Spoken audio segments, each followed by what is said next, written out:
Hi everybody, I'm Courtney. I'm Chloe. Welcome to 6 Feet Unfiltered. Hopefully we have everything working because we don't know what the fuck we're doing back here and we've got a bunch of machines. Yes, we have been trying so hard. That's actually one of the first things I wrote down for us to address is we are... Just bear with us. We're fully aware of how inept we are. And we're really trying our best, I promise. God damn it. Okay, yes. So I ordered the DVDs of 6 Feet Under because they have like the director's cut, and I was watching and I was clicking like some of the special bonus features. Do we have DVD players anymore? I had to buy a DVD player. Okay. And it sucks. But one of the special features on the DVDs is like little facts about the cast and crew. I love when they do that. We should, Winston, can you do that for us? Pop up little facts, little blurbs here and there. Yes, so I will pop this one up even though it's probably copyrighted, so maybe I shouldn't, or I'll make my own, so whatever. But as I was flipping through those, I discovered that Peter Krause, aka Nate, is originally from Minneapolis. I had no idea. None. Zero. So I today we are diving into 6 Feet Under season 1, episode 6, called The Room.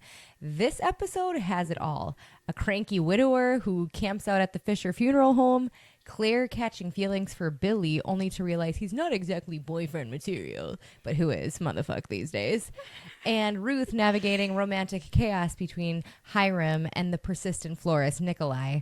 Meanwhile, Nate uncovers some bizarre truths about his father's unconventional business dealings, and David faces some very tough moments of loneliness as he struggles his relationship status. Let's get the fuck into it. Okay, so we open this episode with a bittersweet and surprisingly humorous death scene. Yes. Move over, bitch. I love him. So elderly Mildred Hattie Jones. Who is he? I don't know. Give me your phone while you're He talking. looks like Morgan Freeman a little bit. It's not him. Here. I pull know me it's up. not him. Mr. Jones is not Morgan Freeman. Okay, you keep talking. I'll look. So, elderly Mildred Hattie Jones has passed away peacefully in her sleep, but her husband of 56 years, Mr. Jones, hasn't realized it yet. What starts as a gruff attempt to wake her up, complete with lines like, "Come on, bitch, wake up. This ain't no old folks' home," quickly takes a somber turn when he realizes she's gone. It's a scene filled with dark humor and unexpected tenderness, showcasing the quirky and endearing dynamic of a couple who have shared a lifetime together. Mr. Jones's rough exterior hides a genuine love for his Hattie, and as the episode unfolds, we see just how deeply her loss affects him. It's a classic 6 Feet Under moment, equal parts funny, poignant, and painfully human. What were your thoughts on the death scene? It really hit me. I'm watching this as I'm married to my husband, Rob, who's 15 years older than me. And if you take that into account, ideally, he's going to die before me. So I was putting myself in Mr. Jones' shoes of waking up. And let me tell you, my marriage has not been easy. I'm just going to throw that right the fuck out there. Like, we definitely have our struggles. And sometimes it takes like an episode of this to bring me back to how much I love him and how much I care about him. But I remember watching it and I'm thinking, oh my God, this could be me. And I remember one time I thought that it was because we had just had our first baby like 6 years ago and we co-sleep. And in the middle of the night, he stopped breathing. Like I was up, feeding Willa, like nursing her, and he stopped breathing. And I was like, what the fuck? And so I'm like punching him, trying to get him to wait. And he's like, and he woke up. And I was like, dude, you stopped breathing. And so we found out that he has sleep apnea he finally has a CPAP machine and all that stuff too, which is great. But it scared the fuck out of me. Yeah. And that scene brought me back to that. And then also to the future of like, oh my God, that could totally be me someday. And it's probably going to be a lot of us someday. For sure. Yeah. It hit me in all the things. It happens to like everyone whose spouse died. I mean, think about how often that probably happens. And you just never, it's one of those things you never really think about. But when you see it in a scene like that, I can see how that would make you think about that. Yeah. So then we see Nate. He's super into Brenda's book, or the book written about her, Charlotte Light and Dark. He's reading it. He thinks it's really fascinating about how he's just going into all the details of how she was fucking with these shrinks that were treating her like a lab rat. And Brenda shows that she doesn't like him reading it in front of her. She's just like, ugh, just probably because it reminds her of such a shitty time for her. And then we see Nate at an auto shop. This is another episode where there's a ton of little like back and forth micro scenes just flopping around, but they all do give you a little nugget of information that you needed, that they all tie together. So we really quickly see Nate at an auto shop, and the guy's telling him like, no, you don't pay. Your dad buried my brother a few years back, and he traded a funeral for oil changes essentially. And Nate's starting to learn about his dad's personal life, which prompts him the barter system.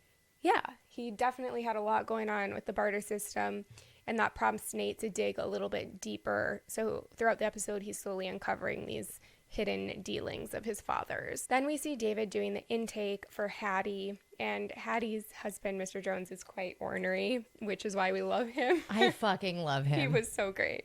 There's a fight between David and Mr. Jones about the plot. They're going back and forth, and they both have valid points. David's just like, like, this is what did he say? Mr. Jones was like, what do you get a boner out of having these conversations or something? He was just being very combative, and David was just asking him the basic questions like, do you want a double plot or a single plot? And the guy was like, I don't want no frills. Just put her in a box. Yeah. Yes. No frills. Mm-hmm. And then finally David's like, okay, so just a single plot then. Mm-hmm. And Mr. Jones says, no, a double plot. Shit. Yeah. So and I'm like, honey, yeah, come here. He's just Let so me just sad. Give you the blubbies. And he's one of those people, obviously, who he's when showing they're his emotions. Sad, you're angry. He's angry. Yeah, you get angry when you're sad. So I wrote down a few more lines from Mr. Jones in this scene because he was spewing them everywhere, and it was hilarious. He was telling David, I just put her in a box, but I don't want you messing with her, cutting her up or pickling her like an egg. Which would be the embalming, right? Yeah, and David has to tell him, like, trust me, if you don't embalm her, you're just going to want to cremate her. So ultimately, Mr. Jones agrees to have her embalmed, but he's just angry, sad, confused, old, and I really felt for him. I don't know if you were, but I have been to a funeral where they did not embalm, and it's terrible. Really? I think I know what you're talking about. I wasn't there, but it's up in here bad. It's not good. I can imagine. Oh, God. And I can tell you that Mrs. Jones, Hattie Jones, would not have wanted that. Yeah. And that's what David said. Yep. I think that's how. And I love that too. And I think David was even like trying to waive. He did. He waived the embalming fee. Because he said he wouldn't pay for it. But David's like, no, brother. Yeah. Trust me on this one. Then we flip again, and Nate's going through the business books, finding other entries that he's going to investigate.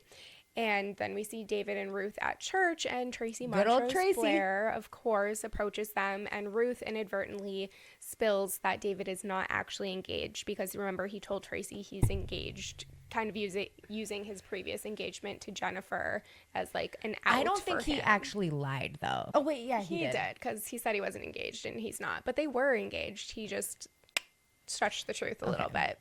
But then Hiram approaches Ruth when David pulls Tracy away to get rid of her, and he wants to see Ruth, and David comes back and introduces himself, not realizing that this is the man that his mother had an affair with, but then quickly realizing that this is the man that his mother had an affair with. Yes, like immediately, I think because he said something about him being a hairdresser, he connected the dots, and Hiram goes, "It's nice to meet you, son," and David goes, "Don't call me that." And David and Ruth both kind of leave Hiram in the dust.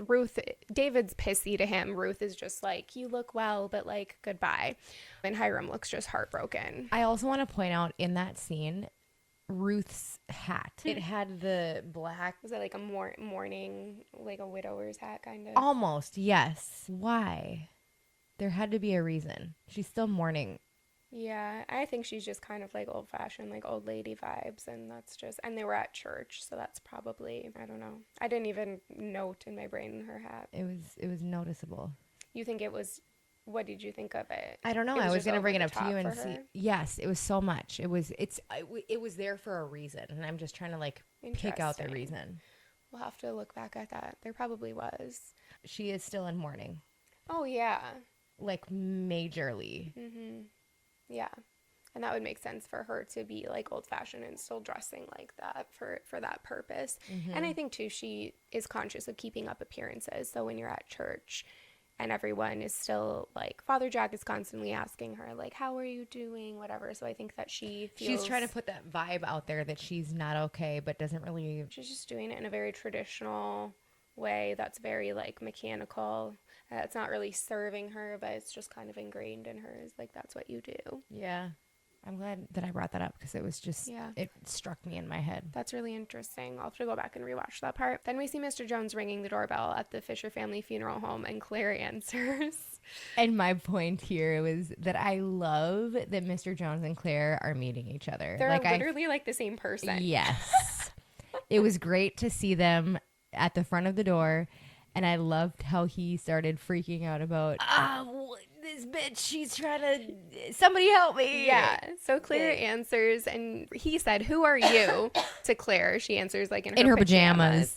She said, I live here. Who are you? And he goes, I want to see my wife. And she's like, well, you're just going to have to come back when my brothers are home. And he goes, bitch, I don't need your permission. Help. There's a white girl trying to cripple an old black man. And that was hilarious. And then Brenda comes over to the Fishers looking for Nate and sees Claire sitting on the couch with Mr. Jones holding his hand, and he's sleeping on her shoulder, which is so cute too. And Brenda's like, who's your friend? And Claire goes, hell if I know. And he's just like breathing down her neck and farting on her, she said. And she's like, can you help me pry his hand loose? And Brenda laughs. And that was a really cute Brenda-Claire moment there, I thought.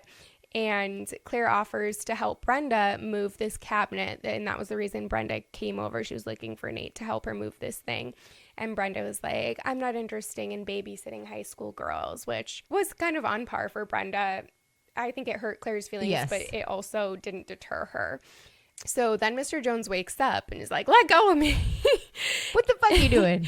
And Claire insists on helping Brenda. She's like, get me the fuck out of here. And Mr. Jones looks at her. I thought this was interesting too. Yes. He's like, hey, little girl. You ain't fooling no one. Yeah. And she's like, thanks, I'll work on that. But still, that was interesting because I think he could see. Because they are the same. So he's like, yes. He's able to identify the fact that that's what Mr. Jones was. Do we know his first name? I think it's Arthur. I saw that online. Arthur. Yes, I think his name was Arthur. So Claire goes with Brenda to help her with this chest, even though Brenda said no. So I liked that Claire persisted there. And when Claire goes to change, Brenda says to Mr. Jones, are you going to be okay here alone? And Mr. Jones says, everyone's alone. You're born alone, you die alone. And Brenda says, I'm sorry about your wife. And he goes, you didn't know her. I loved this part though because Brenda got down. I don't know if you noticed this, but she's on her knees almost like crouched down to his level, really trying to see eye to eye. And I think that's a huge psychology moment of trying to connect with somebody. And she was in that position for a very long time. Yes. So who knows if she needed help getting out or if she was just down there. I don't think it fazed her either that he was like, oh, you didn't know her. I think she knew. I mean, she's so good at reading people. She knew that was grief talking. Yeah, and she was just trying to be there for him. And it shows her kindness and her good heart, too. Because people like to make her out to be somebody who is like this wicked wench, and she's obviously not that at all. So Nate visits Mrs. Wilcox, a prior customer of the Fisher family funeral home, at a greenhouse. And she finds out that Nathaniel passed. And she goes, he was such a kook. I don't think anybody ever made me laugh like he has. He was really proud of you. You're the one that took off. Your father really respected you for that. Said he wished that he had the guts to do that when he was a kid. And Nate asks her what deal she had with his dad because he like knows that there's been these under the desk deals. And that's when she asks to see his ID and then tells him that she was his pot dealer and gives him his dad's monthly supply of weed. Which was very cute. That was super cute. And Nate was like, my dad doesn't smoke weed. And she was like, not in front of you. It was a great moment. It was and I think sweet. especially for Nate to hear that his dad Was thought proud so of highly him. of him. Yeah. Yeah, that was actually a really huge moment for this episode too. And remind me later on. I want to go circle back to that. But then we see David with Father Jack serving food to the homeless at like a food drive put on by their church. And Father Jack asks him how his mom is doing. He's always, every single time we've seen him so far, Father Jack is like, how is Ruth? How is Ruth? Which just, again, is another bonus point for him because he's so sweet and caring. Or that's all he knows what to say. Yeah, that's true. It is probably just like PR training. But I think that he is genuinely like a caring person. He probably is, but David says that she's fine and she likes to suffer in silence. And Father Jack goes, that seems to be a family trait. You know, it's God's will for us to live our lives fully, breathing in the joy around us, not just shouldering the pain. So I thought that was insinuating a really memorable line. And he's kind of saying like, you should all come out of the fucking closet. Yeah, okay, yeah, that specifically too. I was focusing more on how he was highlighting that their entire family is like has things that they need to deal with that they're not dealing with. But yes, specifically I think for David, it would be his sexuality because we've already gone over how they know. They know, but they don't know that we know they know. And then Tracy shows up and she had the most outrageous line here. She's talking about just her on her usual bullshit. She starts talking about Brazil and Brazilians, and she goes, Brazilians are like these fabulous mongrels who have incorporated all the best attributes from every race. I mean, all that crossbreeding, hello. And David's face is just like looking like he would rather be run over by a truck in that moment. Agreed. And it's interesting because I don't like disagree with what she's saying either. I think Brazilians are the most beautiful. Well, it's her again, like we were talking about before. She's just weird. She's neurodivergent. Yeah, probably. She really tries to say these inappropriate thoughts that she has in a tactful way, but it's just not. It could be definitely worded better. Yes, that was just another outrageous moment. She's on her normal bullshit. Then Hiram approaches David at the food drive because Hiram goes to their church, which I don't think that was explicitly shown to us before this episode. No, this was the first that I've seen. But it's pretty clever of them to kind of weave that in. He says that he was trying to give her space because she said I hadn't seen you around here. Oh, yeah, that makes sense. So they probably... Yeah, he probably and he said I was trying to give you space and whatever. So Hiram approaches David even after their nasty meeting at the church, and he tells David that he's worried about Ruth, and David's really mean to him, and he's like, whatever you have with my mother is between you and her, but I have no interest in helping you. And then we see Hiram's poor little puppy dog face again. He's just getting jabbed one after the other. Yep. Then we see Nate again going to a restaurant and asking the guy if he knew his father, and of course the guy knew his father. He brings him back to the room, which is the title of our episode. And it's a room that Nathaniel had traded for a funeral, surprise, surprise, for this man's wife. So his wife had died, so it was her funeral. He traded that funeral for access to this room in their restaurant. And the man didn't know what he did in the room, but he said he would sometimes go there every day, and sometimes they wouldn't see him for months. And Nate sees playing cards laid out on the table, cigarettes left out in the ashtray. Was there a gun in there too? I think that was a part of like his imagination. Okay. But he's going through a crate of records, and he puts a record on, and then he notices a glass with lipstick on it, which we kind of hinted at before. I know we were speculating that he would have potentially been having affairs, and it's still not explicitly stated, but you can at this point assume. Maybe not, though. Right. I feel like we don't want to assume. I had a whole bunch of things going on in my head. Yeah, and we're intended to not know because Nate doesn't know, and he's never going to know. But he's looking around the room. He's imagining his father there having a good time, hanging out in his room, which is where we see the gun. He starts to imagine him just like smoking cigs, watching TV, and then his visions start to get more crazy, unrealistic, and then we see him like with the gun like shooting out the window, which I don't think that was real, but he was just imagining like he could have been doing anything in here. And he's also realizing how much he didn't know his dad.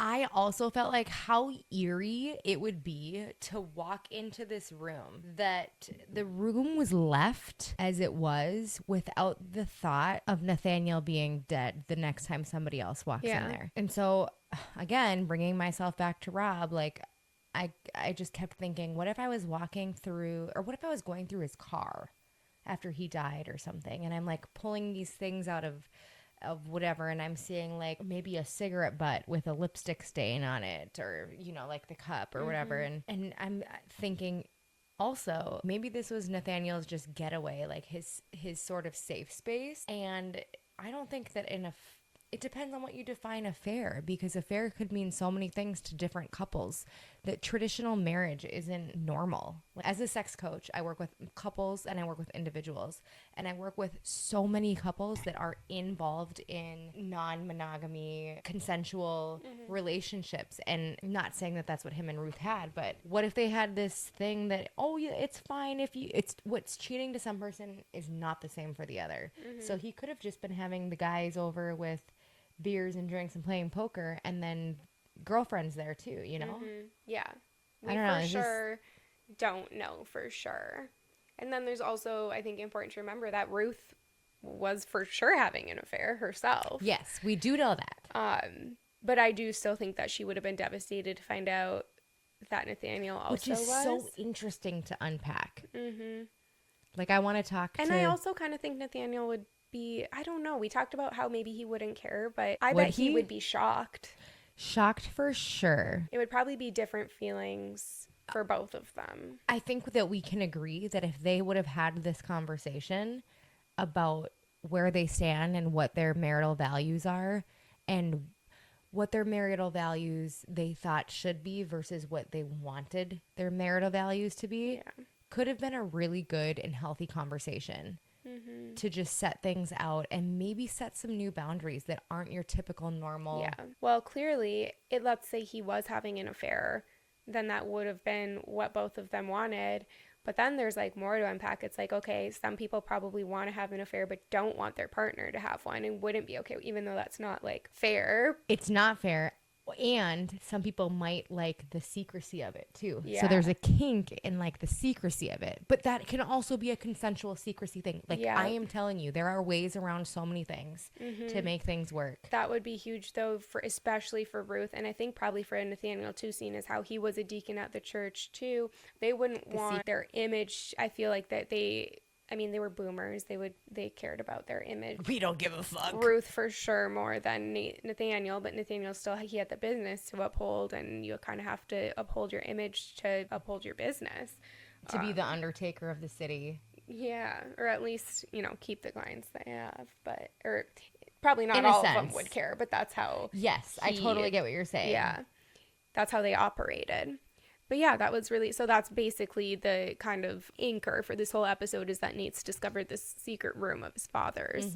Then we meet Nikolai, who is the florist for the Fisher's business. I can't even with Nikolai. I hate him. I love him. I hate him. All in the same sentence. Oh my gosh, I agree. He's super funny, but like super repulsive sometimes too. So he's like dropping off the flowers, and Ruth's explaining to him, oh, most of our vendors abandon us because of Kroner. And Nikolai is like, of course, he's super Greek, and I'm Greek, so maybe that's part of why I like him. I think the way that he speaks is how my grandma would mimic her dad, so my great grandpa, because he came from Greece. Okay. So he like sounds like that, and I think it's really funny. But he compliments Ruth on her soft skin and caresses her cheek, and she kind of like turns away or blushes, and he goes, you don't like the beauty you have. And which I thought was interesting. He can see, he is very like sensual. He's fluid in his He's in tune, sensuality. In tune with his mojo. And Ruth is not at all. And she's feeling flustered or whatever, tells him to leave the flowers inside. And Nikolai's just like, hey, okay. Like, he knows that he put her in a spot. Yeah. So Claire and Brenda are hauling this big chest into Brenda's house, and Claire sees the book Charlotte Light and Dark sitting on the coffee table from when Nate was reading it earlier. And she's like, oh, I love that book. She doesn't know it's about Brenda. And she brings up memorable parts of the book, like when Brenda was like barking at the psychiatrists and stuff. And Brenda looks at her and she's kind of like assessing her, but she doesn't come out and say anything or tell her that the book was about her. And Claire shares that she's like, do you know they put me in therapy because I stole that foot? Brenda's like, yeah. Claire's like, God, I would love to go into one of those sessions and just bark at them just to see the look on their faces. And I think that Brenda was starting to kind of let her guard down a little bit here when she was saying this, because she's like, okay, like you can maybe relate to me a little bit, but at the same time is super conscious of how naive Claire is still.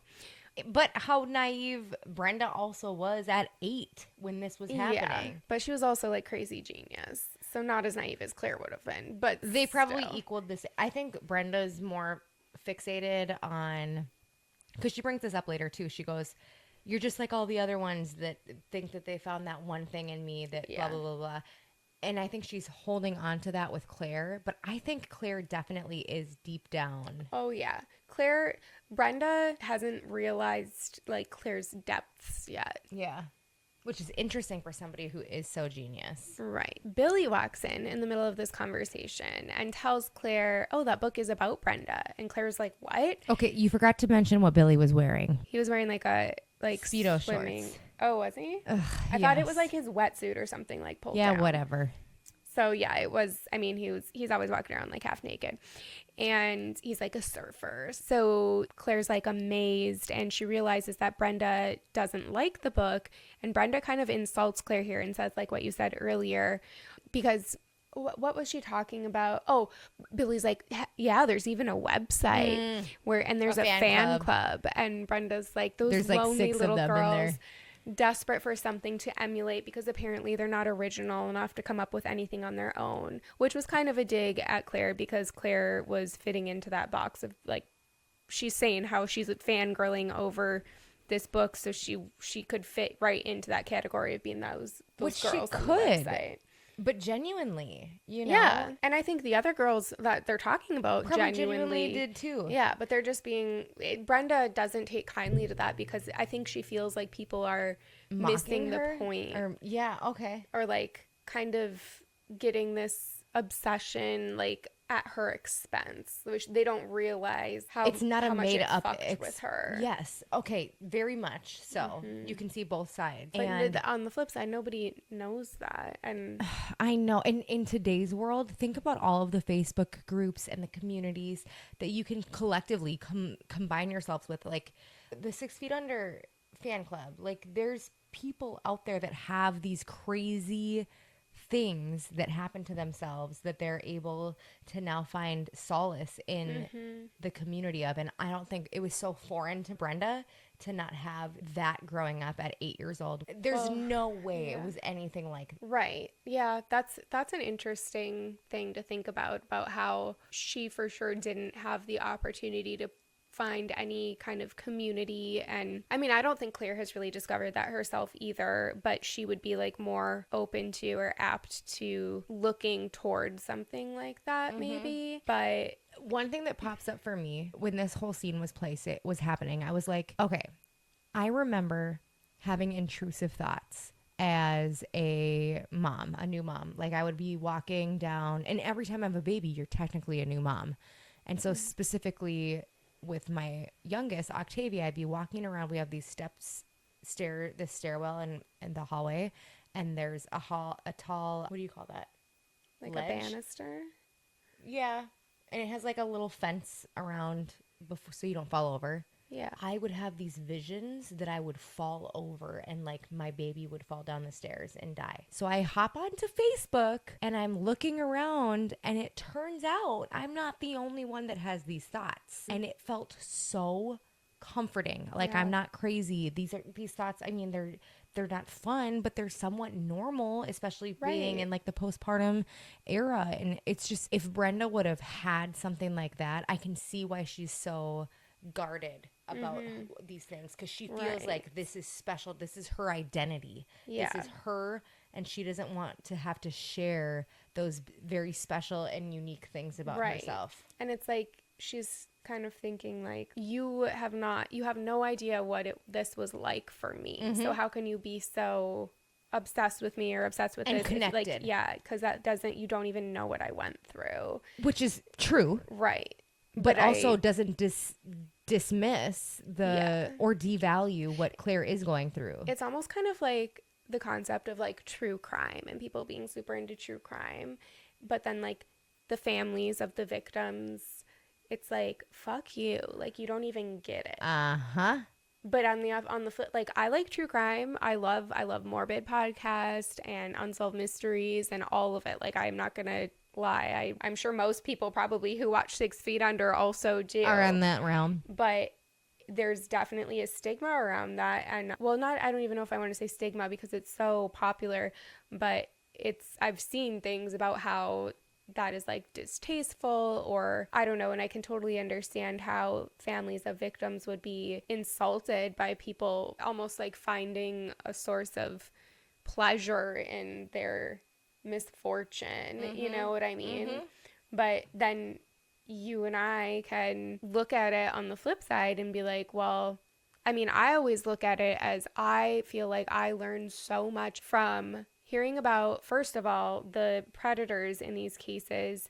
And I'm talking specifically about true crime, not about the show right now. But okay, just one random example that's popping into my head. Ted Bundy would ask for help from women, and that's how he'd bash them over the head. Yeah, so it's like if I wasn't conscious of these things, then I would be that much more stupid and more likely to fall for something like that. And that was just one small example. But another thing that I think about is like every time I find myself enthralled in a true crime case, I just think about like, what if no one ever heard this story and this victim went through all of this just to be eliminated from the universe without a whisper of their trials and tribulations about like going through this horrific thing. If I got like chopped up into pieces or whatever, I would want everyone to know and be like, yo, first of all, yeah, feel bad for me. And second of all, don't be like, learn to from avoid all of this. How do we get these fuckers away? But then, yeah, I don't know. I won't keep going down that path. But I can totally empathize with the families of the victims who are like, fuck you for benefiting from my pain. And I think couldn't be comparable to like this dichotomy. That's kind of where Brenda is coming from. So then Billy and Claire start talking. And Claire is curious about Billy, and he's acting very predatory toward her. He gives her a beer. Very. And then he stole the beer mouth from Brenda and then gave it to Claire. And then immediately after she takes a sip, he goes and wipes her lip with his thumb. And Brenda walks in and sees this, and she knows her brother, so she knows what's happening, but she doesn't say anything, but she's also realizing what is happening. And she's like, I need to bring Claire home now. Billy's like, oh, I'll do it. And Brenda's apprehensive, but Claire and Billy both kind of insist, and Brenda relents, but she's clearly concerned. I actually love this moment of Brenda because as a mom, as a big sister, as a woman, all you want to do is peel that motherfucking kid away from Billy. I love that Brenda didn't, because I think it is so important to let people be. And autonomy again. Yes, she did step back, which is a very hard thing to do as a mom. And I know Brenda's not a mom, but I'm just like coming at it in that sense. She's like she kind of is to Billy. Well, yeah. And I think just she probably knows that she's a lot smarter than both of those other people in the room with her, at least in that moment. Yeah. So she takes some sort of responsibility. I love that she did step back and allowed the things to be what they may. And is still as shitty as I hated all of it. Like, I don't like anything that happened between Claire and Billy. It was it was clear that Brenda was concerned, but yeah, she did not step in and say, no, we're leaving. She just kind of Which is what I would have wanted to do. Yeah, I think she knew if she would have done that Claire would have found a way to see him anyway, and it would have been 10 times worse. So it's a great reminder that even when you want to do these things, you have to take like a deep breath and analyze the situation. Ugh. For sure. So then we see Nate. He's dreaming, about having a conversation with his dad in the room. And Nathaniel's telling Nate a story about how the business gets under your skin. And Nate asks him, what's up with this place and this music? I didn't even know you liked this music. What the hell did you do here? Who the hell are you? You could have told me that you were proud of me, because remember, Mrs. Wilcox told Nate that Nathaniel was proud of him. And so he's kind of ruminating on that now. But Spector says, you were never around for me to tell, which is exactly what I was proud of you for. And therein lies your catch-22. And Nate asks, so what's the meaning of life then? And Nathaniel whispers something in his ear that we don't hear. And then Nate wakes up in the room on the couch. So that was just kind of interesting. I think they put that in there to just highlight how just showed the turbulence with Nate and how he's still going back and forth. He had this spiel, I think, in this moment where he was like, I convinced the family to not sell to Kroner, and I thought that this was my path and what I was supposed to do. Now I find out I'm taking my license test next week. Then I come to find out you were proud of me for leaving. Like, what did you want from, like, what would you be telling me to do right now? And Nathaniel was just kind of like, well, you're never going to find out. No, because we have to remember that this really isn't Nathaniel. So these conversations that Nate's having are just the voices in the head that we usually bounce back and forth with. Yeah. And that is something that I have to remind myself through a lot with these episodes. Yeah. Then we really quickly see Ruth cleaning out the cabinets in the kitchen, and she finds a jar of baby food, and she kind of holds it to her chest. I think she kissed it. Yeah. She talks about it later, but we don't see it right away. Then we see Tracy and David cleaning up the food drive, and Tracy's continuing to bug him about, so are you ready to date? Because remember, she found out that David is not actually really still engaged to Jennifer. And this was a moment where I actually really felt sorry for Tracy. And I think I said in one of our last episodes, I think we do feel bad for her in the future. And this is the moment, I think, where we are really made to feel bad. But David just keeps rejecting her, and he's progressively getting a little bit more and more forceful with each rejection. And she goes, is it so wrong to want a little human contact? You're lonely too, I can tell. And David rejects her again, and she's like, well, you don't have to be so mean about it. Which, that part pissed me off. Which part? That she said that? You don't have to be so mean about it. Yeah. That part I didn't like. She had me up until then. Yeah. Because I do totally think it is not wrong to want just a little bit of human contact. But to hear the word no 16 times and then say you don't have to be so mean about it, how many times do you hear that from a man at the bar? Fuck yourself. Yeah, she needs to accept. No. Yeah, and understand consent and boundaries a little bit more. But yeah, I agree. So David tells her off and tells her to go pick somebody up at a bar. And then we see. Kind of foreshadowing. Yeah. Then we've got Billy and Claire making out. Billy and Claire are having a steamy make-out sesh. Oh. And he's like, oh, you turn me on so much. And Claire is like, I have to go home. And he goes, I can't wait to see you again. And Claire is like, good, but I'm not some skank for you to fuck. And Billy says, that's not what I'm into.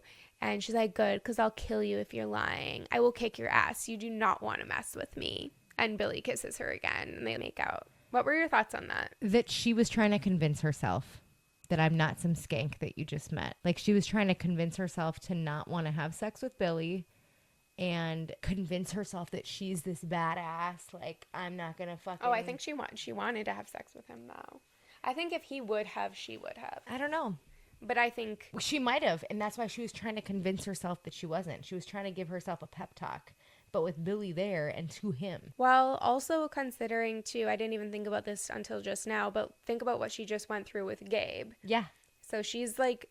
has this hanging over her about how she's being ridiculed for being a slut or whatever. So I think she's genuine. I mean, I can put myself in her position and think about, I mean, she's got her guards up. Think back to when we were in high school and you would be like with a boy for the first time and like so excited and happy and like butterflies. I think she was really into him, but she was also scared of it backfiring on her again. I don't know. It was really, really uncomfortable though, because it was just so predatory. I fucking hate Billy. We know, yeah. And I know that I said, I think I put this in my notes later on. I know I said I liked Billy before, and I do overall. I think his character is entertaining. I don't know. Billy sucks in this, and you really don't. He doesn't start off strong. He does grow on me eventually, though, kind of. Then we really quickly again see David driving the church van through an area by a gay nightclub, and he sees dudes making out in the street, and nothing happens here yet. With big ass tongue. Yeah. That looking him in the eye. It was so weird. But we kind of see him longing for that for himself, because it's like calling back to what Tracy had just said to him, I know you're lonely too. We're seeing, yeah, he really is lonely. He misses Keith. He wants that affection. Who knows? We don't even know if he's been like dating as a gay guy either. Remember I was telling you about between my ex and Rob, and I wanted that time to let free. I get the impression, well, not till this episode, but I get the impression that he hadn't. Then we're back with our friend Mr. Jones, and he's looking at Hattie in her coffin, and Rico approaches him, and Mr. Jones asks if he's married, if Rico's married. Oh, this was odd. And Rico's like, yeah, and he goes, well, she's gonna turn into that. And Rico goes, we all do. And he's like, well, don't that piss you off, boy? And Rico kind of looks at him. He's like, not yet. I thought it was kind of a tender moment. It's just, once again, he wanted to bring, it was like misery loves company. Yeah. And it's just clearly his default, his go-to defense mechanism for feeling big feelings is to be a bitch. He probably didn't feel those big feelings. Let's be real. He probably never felt those big feelings until now. Mm-hmm. Yeah. Or let them all out. Because Hattie probably did everything for him. They kill me. I love them. And then we have Nate back in the room, so desperate for answers about this room that he brings Brenda in to see if she gets any vibes, like she's some sort of witchy fucking douchey do. Yeah. She has a line. He's like, don't you pick up any vibes? You say there's, like, he references that quote we called her out on a few episodes back. There's a mark and space and time. Like, don't you sense anything? And she's like, what do you think? I'm some kind of witch? And it was clear that Nate is literally grasping at straws at this point, which I don't blame him, because I would want to put pieces together. Oh, yeah. Too. I mean, how many times did we go to Kelsey's crash site to try to put things together that we just don't know? You constantly. No matter what, it's not going to change the outcome, but it just kind of makes you feel better to get to understand. That's a really interesting connection, because I got what he was like, where he was going with this and why he was doing that, but I didn't really connect it back to anything. But that is so true. Not even just with, I think when anything catastrophic happens, but specifically, you want the receipts, you want the timestamps. I want all of the things. It's like that. A girlfriend of mine just asked me yesterday. She's like, what would you do if, let's just say that a murder happened. Mm-hmm. And she's like, what would you do if they were like, where were you at the January 29th of 2024 and 3 p.m.? And I'm like, I wouldn't know. I wouldn't even, if they asked me what I was doing yesterday, I wouldn't know. I would have to go back and look at my calendar, look at all the notes that I did, go back and see all the text messages. I need to know all of the things in order to put things into place. And if I have these things, I can fill the gaps in my own brain, which is probably not accurate information, but it's still comfortable because you have something to tangibly grasp. Yeah. It's amazing how the psyche works like that. Yeah, that could be applied to a lot of different situations. I mean, have you ever think about a time where you've ever found something on a boyfriend's phone or something that you didn't like, and then it just sends all of the things. Yeah, it sends you on like a mission. I have one. I have a scenario. I was looking at Rob's phone a few years ago, and I found him looking up midget porn. Like, that's literally the words. So hold on, it gets worse. So I saw midget porn. And I hope he sees this episode, motherfucker. I'm dead. Oh my god. And then I saw like gay porn too. So I'm like, what the fuck is going on? So I'm filling in all these gaps of all of the terrible scenarios. Like, my husband's been lying to me, and how could he lie to me? I'm queer, so like we could have talked about this and made this work. And lo and behold, he knew that I had looked at his phone prior and had intentionally no way well, at least that's what he said. I don't know, who cares. I truly don't care. Likely But it was- story, Rob. Yeah, Rob, we need the receipts, brother. Just kidding. But it's interesting what your mind will fill the gaps in. And I don't think everybody's brains are like that. Like our couples therapist was saying that my brain just automatically does that. If I don't have absolute here to here, it almost like fills the gray area of what, like I can't, the ambiguity in conversation doesn't work for me. I need direct. If you want me to fully understand what you're saying, you need to be completely direct. Anyway, Okay. so yeah, Nate brought Brenda to the room. Brenda's asking questions. We just literally went on a midget porn tangent. That's going to be a good soundbite for our TikToks. Gotta put that midget porn line in the first 3 seconds. We'll go viral right away. Okay. So Brenda's like, why does this have to be sad? I think it's fascinating. I love that line. Yeah. She's like, such a mystery. This is like what you were just saying, basically. Okay, You'll it all never fits know what went on in here. And Brenda points out that Nate actually enjoys the mystery. He just doesn't even realize it, which is true because he's like acting like Sherlock Holmes over here. Mm-hmm. And that's true. I think Think about how great of detectives we were in high school. I still am. We still are. We still are. Nate was asking her, don't you pick up on anything? And Brenda gives her line, what do you think, I'm some kind of witch? I think your father wanted some place that was just his and nobody else's. Nate, if you didn't know him when he was alive, you never will.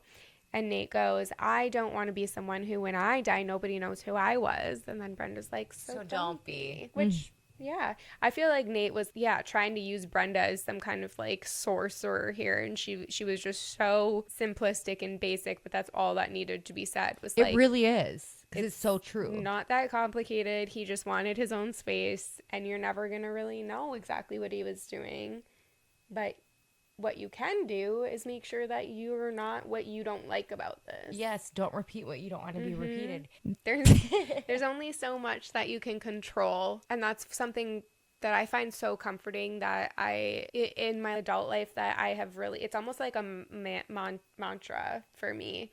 Or like an affirmation. Let go of what you cannot control. If you cannot control it, stop thinking about it. Yeah. You know what I mean? Which is so hard. At least for me, it used to be when I was younger, especially high school, college age. I used to really just ruminate. Spend so much time on just thinking about how I wish I could change things that I couldn't change. And there's something so freeing in just accepting. Just accept the things you cannot change. Do not let yourself throw your life away thinking about that. Or a day, not even your life. Don't even let it ruin your day. Yeah. Then we see Ruth approaching poor Mr. Jones, and she's like, how are you doing, Mr. Jones? And he's like, I'm sitting here holding my dead wife's hand. How do you think I'm doing? And then Nikolai brings in the flowers, and Ruth goes, aren't these nice flowers? Aren't they beautiful for your wife's service, Mr. Jones? And he goes, I don't know why you're so excited. They're just going to shrivel up and die. Which I thought was absolutely on par. Yeah. I wrote, I love him, LOL. He's just so grumpy and real. He's so unapologetic. I love it. Yeah. He's got some things he could work on, but... Yeah. Then this was interesting because I actually had to rewind this scene because Ruth confronts Nikolai after he brings these flowers in. She pulls him aside. And I was like, why? What did he do? I had to like rewind. He didn't do anything. She just pulled him aside like out of nowhere. He gave her the looks. I know. Well, yeah, he apparently gave her a sex look or something. Yeah, it was very obvious. But like not warranted to have her. She was uncomfortable and she was setting a boundary. Yeah. Okay. Yeah. That's true. But we also know what happens later. Not yet in this episode. Anyway, I was like, what just happened? And she's like, you need to stop doing this. I can't have you skulking around with that look in your eye. And he's like, what look? And she's like, that sex look. And he goes, hey, maybe you like it. And she slaps him super hard across the face. And yeah, that was hilarious. It was. It was so funny. But I would have done the same thing. Yeah, I'm on Ruth's side here. Then what do you think? Okay, I'm curious. I mean, I'm not disagreeing, but then right after that, Mr. Jones saw that whole exchange and he's like, if a lady wears red, she means business. And she's like, this is just what was clean. And he goes, lady, I can see you from here and I'm blind and deaf. Which is not true. You need to get yourself laid, he said. So my thoughts on that are what she's wearing has nothing to do. It is not consent or anything. No, not consent at all. And I agree. Well, I don't necessarily know if... I think we see what Ruth, the flirty Ruth, we see that later in this episode. I personally do think, okay, and this is just me being super honest because this is probably, it seems kind of like natural or human nature. Like if you know you're going to see someone that's you're kind of attracted to and you know they're kind of attracted to you, you're going to be more conscious of your interaction with them. So I do think that because prior to this, Nikolai had, oh, you're so pretty, whatever. And she was like, oh. But I kind of think she was wearing red on purpose. Not that that means that he is allowed to say, maybe you like my six look. That was out of line. And I'm not mad that she slapped him. But I do think that she was I think she is also lonely. Yeah, she's fighting something for sure. She's fighting a lot of her urges. And the slap was definitely out of that spite, of the fight of whatever she's... I think Mr. Jones is kind of right in that she does need to get laid. She does need to get laid. Yeah. And we all do. What the fuck? But yeah, where I get what you're saying. If a lady wears red, that doesn't mean it's okay to just treat them like a piece of meat. Yeah. For sure. That was funny. I also don't hate Nikolai though. I think I identify with Nikolai a little bit in some of his things, and I'm like, I need to work on that myself. That he does, and I'm like, he pushes boundaries. Yes, and you push boundaries. I do. I push them very, very hard, and I feel like it can be very uncomfortable, and sometimes it's hard to know when you cross the line. And I think he figured out what that line was. There, he got slapped from it. But then he laughed. He didn't figure it out. So then we just drew a different line. Yeah. Yes. He did, I think. Oh, I hate this one. I know. We see Billy. Oh my God, yeah. Billy's waiting outside of the high school for Claire, and he's snapping pics of her, and he has his camera around his neck. He's just taking pics of everything. She brings him back to her house, so they're at the Fisher home, and no one's home, and Billy's taking pics of everything, taking pics of Claire, taking pics of the house, and he's like, you ever done it with anyone in here? And I wrote, creep.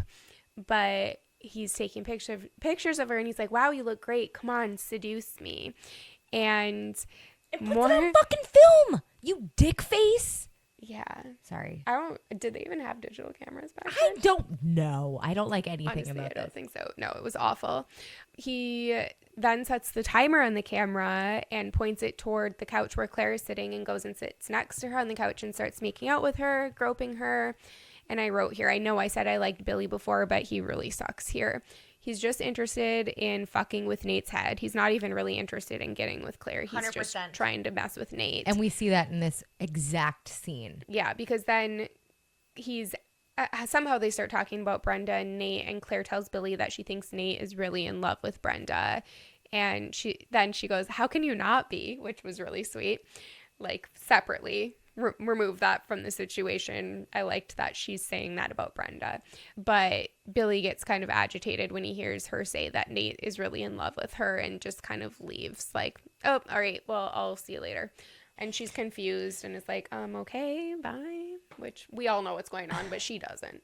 My thoughts are Billy is so fucking weird. His behaviors are so triggering for me. Literally, I feel like I have been in this same exact situation. The photo of him grabbing her boob. What the fuck? I was like, bro, I don't know if I was looking at Claire and seeing Willa, my oldest, but I wanted to be like, you motherfucker, come here. Do you remember what he does with the pictures? Later? Does it happen in the next episode? It doesn't happen in the next episode, okay. But I remember something about the pictures. I don't know what it was. It's messed up. I don't remember it exactly anymore either. But then he just leaves after just getting these answers about Nate. And I'm thinking, gross, you're toxic as fuck. But then I'm thinking about Claire being our age, us being her age. We would have been doing the same thing she was doing. So we did. Not specifically with the... Okay, you have pictures. But I bet they didn't, like... Okay, fill me up. Set the... I'm going to need to have an Uber home. You're going to need to? Yeah. We're at your house. Oh, well, we'll call it. And then we'll save money on an Uber. Then we see Rico talking to David in the prep room. Also, shout out to our friend on Reddit who told us that we didn't know, but she was like, that's called the prep room, by the way. So shout out friend on Reddit. I remembered, and I'm calling it the prep room now. And we have a friend on Reddit who likes to listen to us and message us when we were confused about what to call this room. She was like, that's the prep room, because she has a friend when they were younger who had a funeral home. And yeah, so shout out and thank you. That was actually very helpful, and I'm glad I know that. David tells Rico that he can go home to his family, and Rico tells him not to work too hard. And then we see David walking into the gay club that he had driven by earlier in the episode. Then we see Nate waking up Mr. Jones on the couch in the funeral home again, and he's like, time to go home. And Mr. Jones goes, who the hell are you? That's my wife in that box. 56 years I spent sleeping in the same bed with that woman. 56 years of listening to her talk about the same shit day in and day out. And Nate's like, it's late, maybe I should drive you home. And he's like, shut the fuck up, boy, and let an old man speak. He was so funny. He was hilarious. And then he goes, I'm so excited about this part. He goes, she chased me across the yard with a steak knife once, tried to cut my ass. And we spent close to a year apart. And that time is like a hole in me now. She's the only one who ever really knew me. And Nate says, she will always be with you, her memory. And Mr. Jones goes, you sell that shit to somebody who's buying it, because I ain't. You don't know nothing about love. Some pretty little thing catches your eye. Next thing you know, it's been 56 years and you done shit all over yourself in the movie theater, and she's the only one to help you clean it up. That's love. You don't know nothing. And then Nate's like, I won't argue that, which was, the scene was already hilarious, but that little added bit from Nate at the end just was like the cherry on top.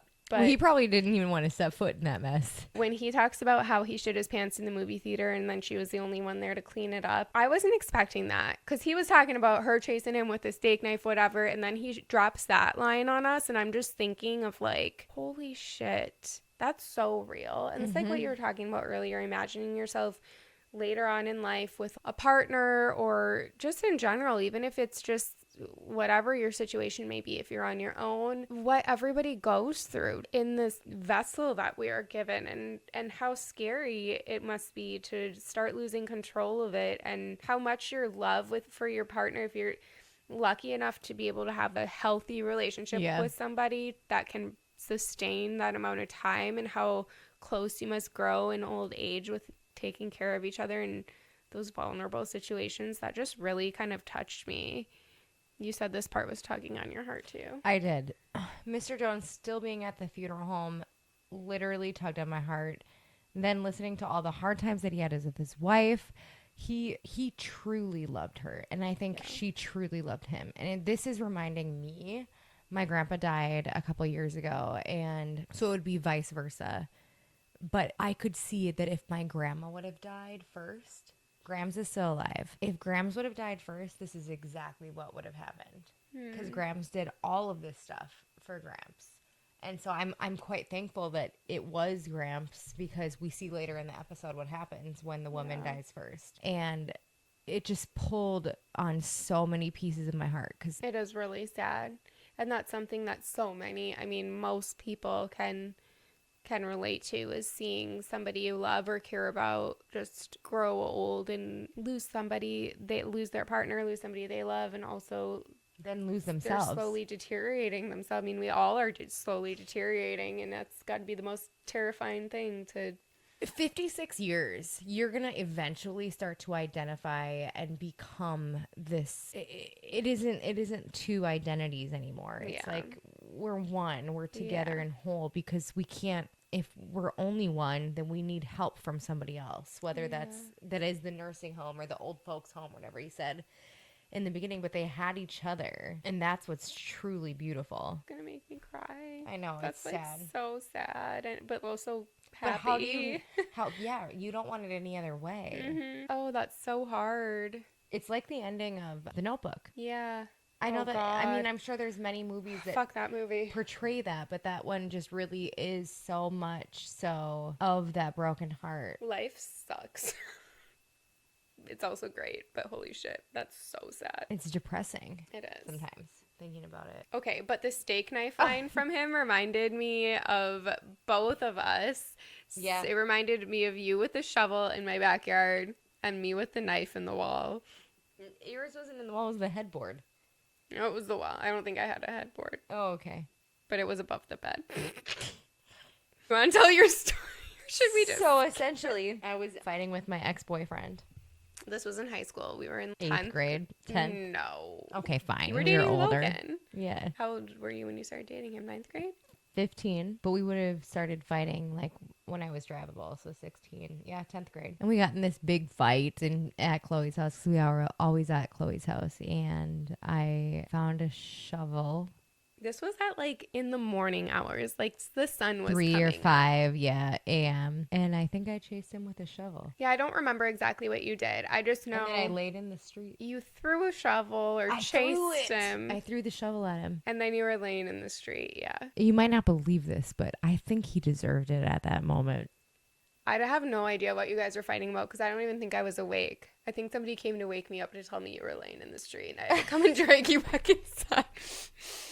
Yeah. So Your turn. these are our stories that we will text each other about when we can't sleep at night and we need to laugh really hard. We will remind ourselves of our most unhinged moments. But so when I was in college, not going to say any names in this story, but I don't even remember why I was pissed, but I was really pissed. My boyfriend was like out drinking and he wasn't home. I was mad because he wasn't there. He was out drinking without me, and that's why I was pissed. And so I was going to bed, and I stabbed a knife into the wall above his pillow. So when he came home, there was a knife stabbed into the wall above his pillow. And what did he say? He was getting into bed, and I was pretending I was sleeping. And he just was like, "What the fuck, Chloe?" But under his breath. Yeah. Because he thought you were sleeping. I remember when I told you guys, I was telling... You guys weren't dating anymore. No. I don't think I told anybody that until it was all so far behind me that it was laughable. Yep, so that's what Mr. Jones's spiel about the knives and steak knives and whatever brought us back. Mr. Jones, we relate with Hattie. Yeah, that's what I said. I was like, we are Hattie. Hattie is us. We are her. But David ends up going home with a dude from the gay club that he went to, and this dude is telling David about his breakup with his ex, and David lies about his identity. He had said Jim. He's a lawyer from Boston. He also told the dude that his name is Jim. And so this guy's like, "So Jim, what do you like to do?" And then he unzips his jacket. And David is like, "Can we sit down?" So David's uncomfortable. He's uneasy. The dude kisses him and slowly starts to undress him. And he made a point to say, "Oh, you had too much to drink." Yeah. It was weird. Why was that weird? Because he knew that he was intoxicated. Oh. So he was technically taking advantage of him. Yeah, but I don't think that David really did have too much to drink, do you? I think he was just I don't know, because it awkward. doesn't say. I don't know. I didn't really get rapey vibes from that. I think David went there with an agenda. Yes. He got his dick sucked and he went home. But he was like stressed about it because it wasn't Keith. And he loves Keith. And this guy was cute though. I liked him. I liked his honesty. But when David leaves there and he gets in his car, he looks exasperated kind of. He wasn't super thrilled looking. He was just kind of like, shit. That's going to hurt tomorrow. Ruth apologizes to Nikolai, and she says, "I should have never lashed out at you like that. I don't know what's wrong with me." And Nikolai's shushing her. And then she just starts saying, "I was holding a saucepan the other day, and all of a sudden I remembered making cream corn in that pan some night when it was raining outside." You don't like cream corn? No, I hate it. Oh, I like cream corn. I haven't had it since, oh my gosh, since college. I used to buy it in the $1 cans from the grocery store at Dollar Days. That was my menu in college. That's all I knew how to make was either canned vegetables. You don't make canned vegetables. I know. That's how I made. That's what I made. Canned vegetables. You'd heat them up and then make a chicken breast. And put it over it. And that's probably how I lost so much fucking weight because that's all I knew how to make. And protein and fiber, huh? That she's talking about how she found this baby food jar, and she says, "I'm surrounded by these relics of a life that no longer exists," which you had written that down too, which was probably one of the most profound quotes from this episode, I Yes. think. Because it's like what you were just saying earlier about Nate seeing all this stuff. It's like these relics of a life that no longer exists. And it's like one of those things that you don't realize are important until they're gone. And I think about it this way, as you probably can relate with Meatball and what's the Piglet. My cats.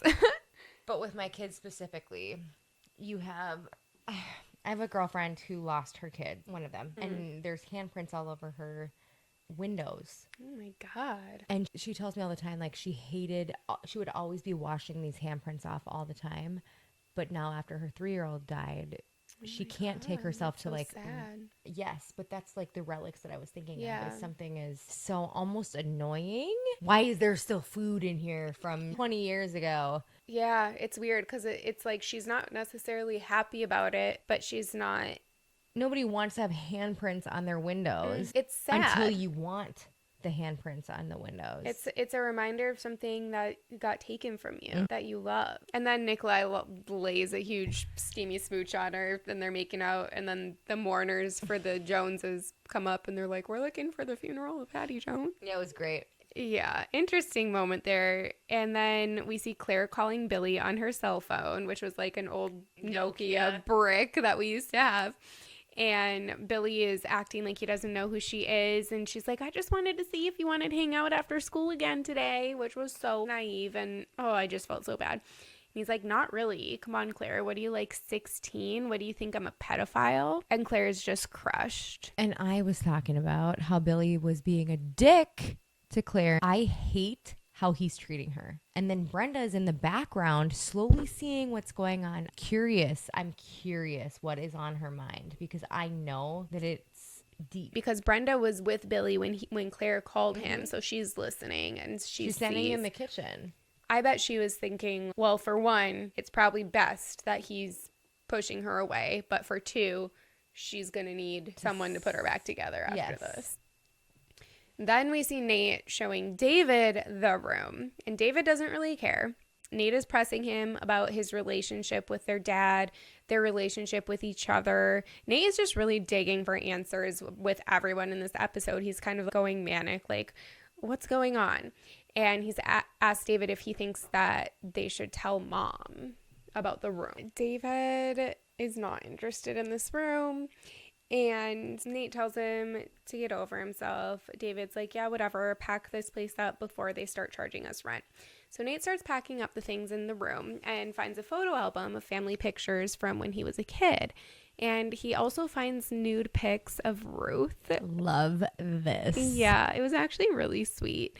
And he was very delicate about it. And Nate is talking to Nathaniel Spector again and tells him about how conflicted he is with his life decisions. And Nathaniel tells him to get over it. And he's just like, life's just too fucking short to be stressing like you're stressing. Just chill, basically. This actual whole episode really put into perspective mine and Rob's relationship too. There are so many times that you want to hate your partner and get mad at them and remember all of the bad things that they did. And then this picture pops up of when they were truly happy and sexually involved in doing the things. And Rob and I have that. And it was just so sweet to just bring myself back to reality and think things were good at one point. And they're not that bad now. It was just so sobering. It was a sobering moment for me in my relationship, being a mom of 4, basically running around doing all of the things and not getting enough X, Y, or Z from my partner. And really, I just needed to just be brought back to we're gonna be fine. I don't know. Started in my head singing that song by Hilary Duff. Let's go back to the beginning. That's what you made me think of. I love that song. I love that album. Metamorphosis. I love Hilary Duff. She's so amazing. She hasn't done anything wrong ever.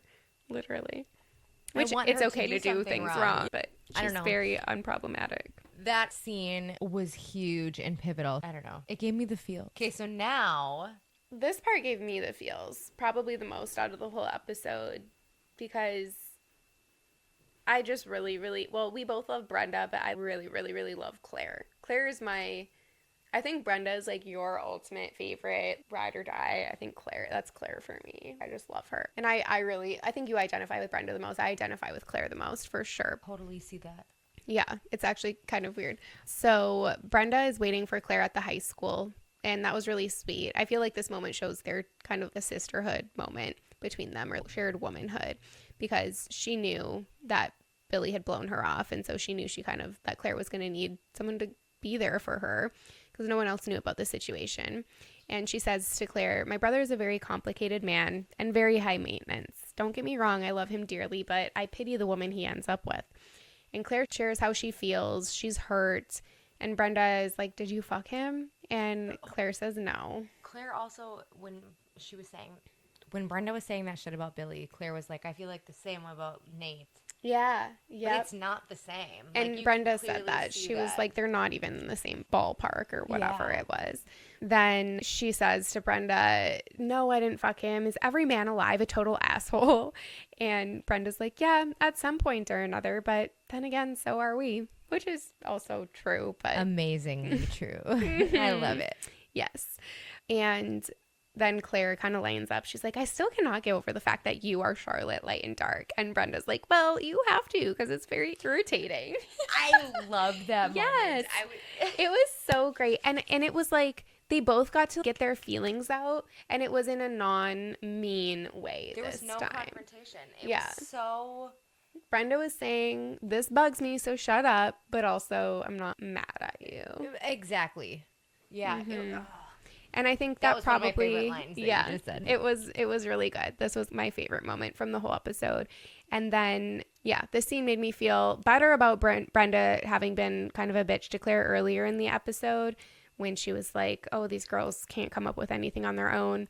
And she's just so emotionally intelligent and knows what she needs to do to care for the people around her, like she did with Mr. Jones earlier, too. She just always, and with David on that episode where she brought them on the bus. Yes. She just knows what people need. That's interesting that they put that episode, they brought her so deep quickly, like with David. Mm-hmm. They could have crept in with Mr. Jones and then doing the Claire thing and then bringing David to the bus. Yeah, and that was the most poignant part. But I think, too, we're seeing, because when they showed us that David scene when she brought them on the bus, that almost seemed very manipulative. Mm-hmm. But now we're seeing that she doesn't always have to be manipulative, and that's not necessarily her MO. I don't think that was even her intent when she did bring them on the bus, but she is so intelligent that you kind of have to be a little bit wary of her character because you're not quite sure yet at this point at which points she's using her intelligence to manipulate and at which points she's using her intelligence, and by intelligence I mean not just smarts but emotional intelligence and being able to read people. But she definitely is shown in this episode she's only used that ability that she has for good, for the benefit of those around her. So we're fucking powerful is what you're saying. Yeah. Then Nate shows Ruth the nude pics that he found of her in his dad's room, and Ruth giggles and she's like, "Where did you find these?"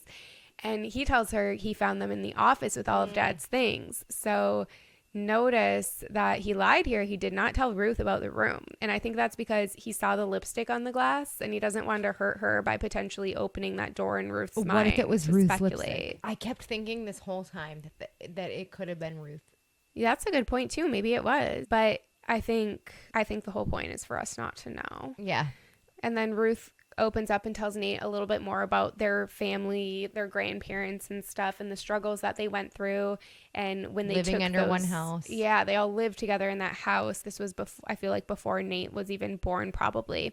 And then she says when Nathaniel took these nude pictures of her that they had gotten a hotel at some seedy place in the valley and they made love like maniacs, like it was the last time. She's saying this to her son, remember. But he's loving it. Yes. It was like they could sense. It was a very perfect person to have the conversation with. Yeah. I don't think she would have opened up like that to David or Claire, but I think at this point she's seen that she can talk to Nate about these things. And then she says, "Your father took these pictures in that dank little room and He told me he kept them in his pocket in Vietnam to protect him, and it's frightening how much we change. And I also wrote that down because it reminded me of this episode of fucking Schitt's Creek. Watch that?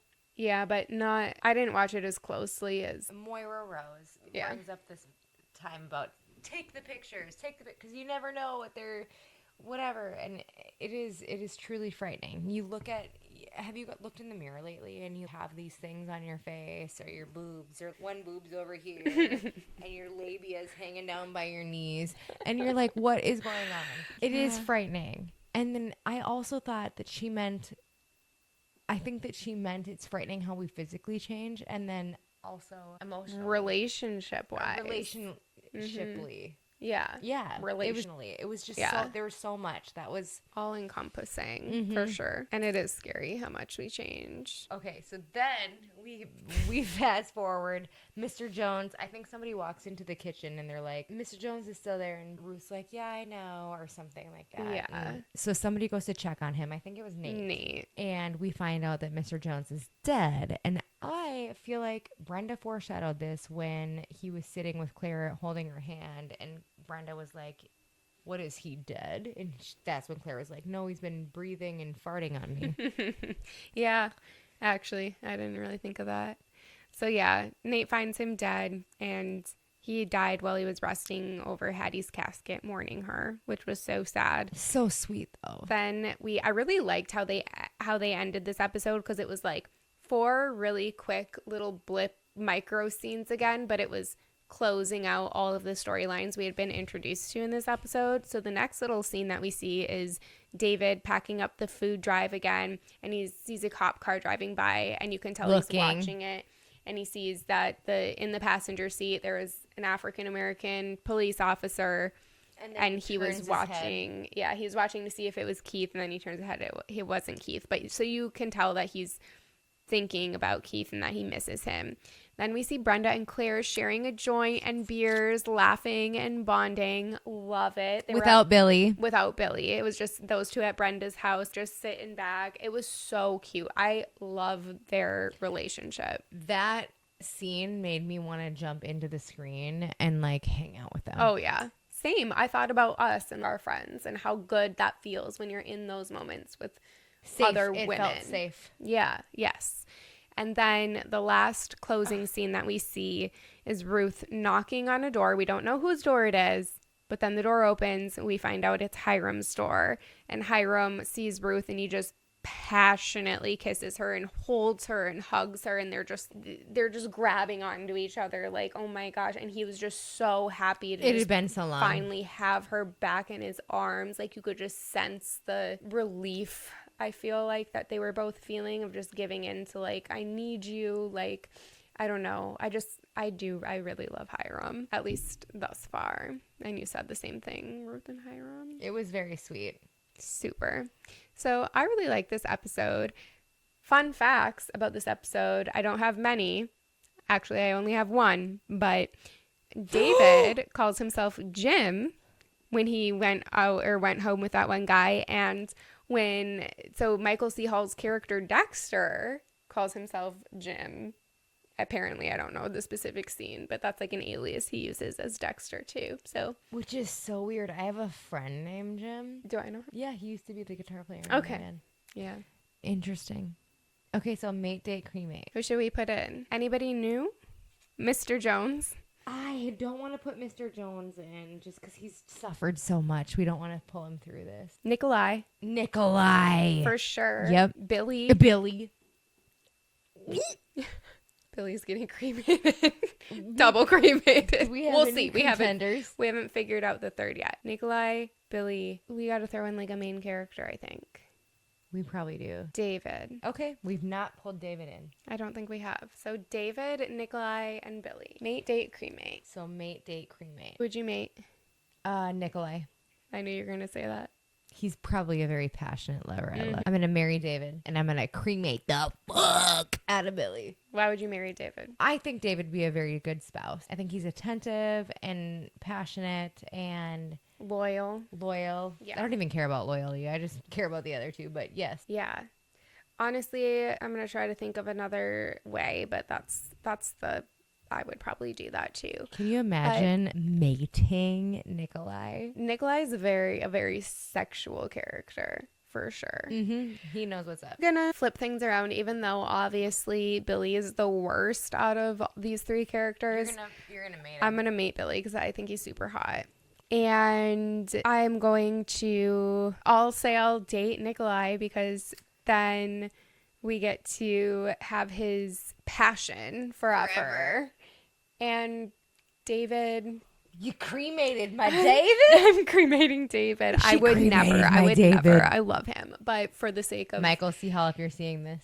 For the sake of the game, I'll cremate David because he's honestly the least exciting out of the three, at least in this episode. I know. The marriage would be really boring. Yeah, he's a little wet blankety, but it's okay. Who's if your I'm being MVP? real, I would do what you did. Be more Just interesting. switch it up a little bit. MVP for this episode. I gotta say Brenda. Yeah, I mean, honestly, she's the one who is bringing everyone back down to earth, hopping around, caring for everybody who needs to be cared for. If I want to be controversial, I could say Billy because he is the reason why he brought Brenda and Claire together. Almost. I'm not even listening. But no, I would agree. And I think it's just okay. wait till next episode. Oh my God. Yeah, he's not easy to like at the beginning. So that's it. That's our episode. We did it. Please like and subscribe. Yes. And it would be really helpful to rate us or leave a review. I know you can do that on Apple Podcasts. That will just... And Spotify. Yeah. Not it.